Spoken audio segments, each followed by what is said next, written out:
Anna nous a demandé de faire un épisode autour de la légende de la chasse-galerie. Et comme il y a 2 légendes, on vous a fait 2 épisodes. Logique. Voici donc la chasse-galerie version québécoise, alors que le premier épisode était consacré à la version française. La Fabrique Audio présente La Petite Histoire.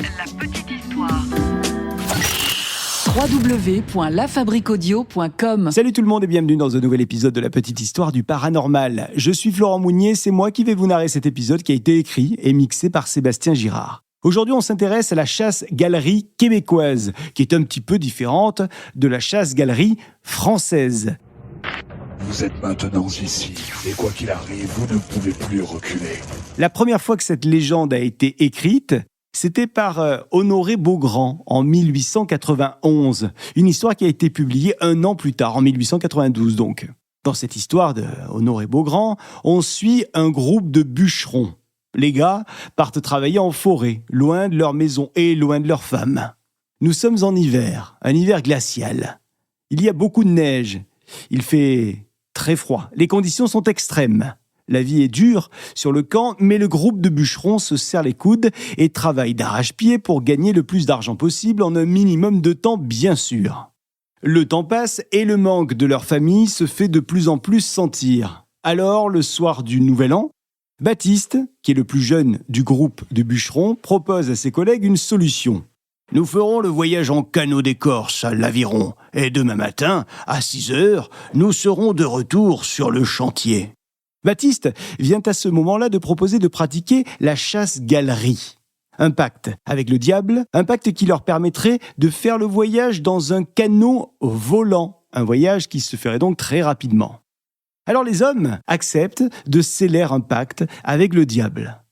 Et avant de partir, Baptiste va rappeler à tout le monde les règles de base, histoire d'éviter tout problème avec Satan plus tard. Il s'agit tout simplement de ne pas prononcer le nom du bon Dieu pendant le trajet, et de ne pas s'accrocher aux croix des clochers en voyageant. C'est facile à faire et pour éviter tout danger, il faut penser à ce qu'on dit, avoir l'œil où l'on va et ne pas prendre de boisson en route. J'ai déjà fait le voyage 5 fois et vous voyez bien qu'il ne m'est jamais arrivé de malheur. Ça, c'est ce que dit Baptiste. Nos 6 bûcherons viennent donc d'embarquer dans le canot. Et ils ont fait leur pacte avec Satan. Aussitôt dit, aussitôt fait, ils sont dans les airs. Et le canot s'envole enfin pour traverser la forêt à une vitesse incroyable. Le voyage se passe sans accroc et nos 6 bûcherons finissent par arriver à destination. Chacun des bûcherons retrouve alors sa petite famille et chacun fait la fête. Tous chantent, boivent jusqu'au petit matin, ils sont heureux et puis il est l'heure pour tout ce beau monde de reprendre le canot pour le voyage retour. Alors le voyage va se passer sans accroc, sauf à l'arrivée, un petit peu avant l'arrivée d'ailleurs. C'est ce moment-là où Baptiste, l'habitué de la chasse-galerie, se met à perdre les pédales. Une grande angoisse le saisit et Baptiste se met à crier.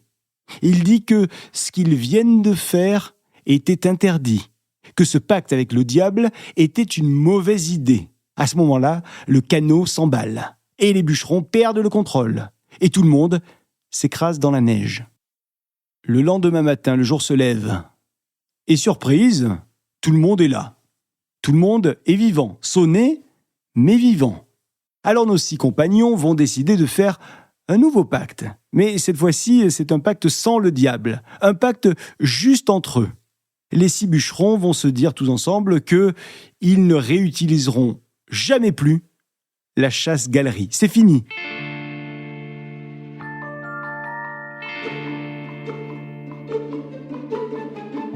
Alors comme vous l'avez vu, la chasse-galerie racontée par Honoré Beaugrand est assez différente de la version française que je vous ai commentée dans l'épisode précédent.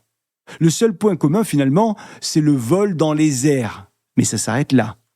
Alors on pense que la base de cette histoire est arrivée avec les premiers colons français, au début du XVIIe siècle. Et puis, au fur et à mesure de la transmission orale, cela aurait évolué pour être adapté au contexte local de l'hiver froid et rude du Québec, ainsi qu'aux travaux fréquents qui avaient lieu là-bas au Québec avec les travaux forestiers.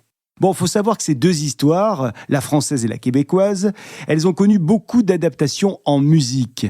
On a par exemple eu Benjamin Fillon qui a écrit La Ballade de Galerie en 1848, adaptée en 1979, bien plus tard donc, par Gabriel Yacoub et le groupe Malicorne. Ça, c'est donc pour la version française de la légende. Au Québec, c'est Claude Dubois et Éric Lapointe qui ont chacun écrit leur version de la chasse-galerie. Il y a aussi des romans qui traitent de la légende québécoise, la chasse-galerie, avec notamment Michel Tremblay qui en parle dans son livre « La traversée des sentiments ». Et puis enfin, le cinéma québécois a dédié à cette légende un film en 2016, « Chasse-galerie, la légende », réalisé par Jean-Philippe Duval. Voilà pour cet épisode autour de la chasse-galerie. Et si vous aussi vous avez des légendes dont vous aimeriez qu'on parle dans un de nos épisodes, dites-le nous en commentaire, on vous attend sur Spotify ou alors sur les réseaux sociaux de La Petite Histoire, Insta, Facebook, X. Et si l'épisode vous a plu, laissez-nous un petit like, partagez-le, ça nous fera vraiment plaisir. Et puis n'hésitez pas à nous laisser des étoiles également, ça c'est super important pour que on puisse avoir un bon référencement sur l'ensemble des plateformes d'écoute de podcasts. Étoiles à nous mettre sur Apple Podcast et sur Spotify notamment.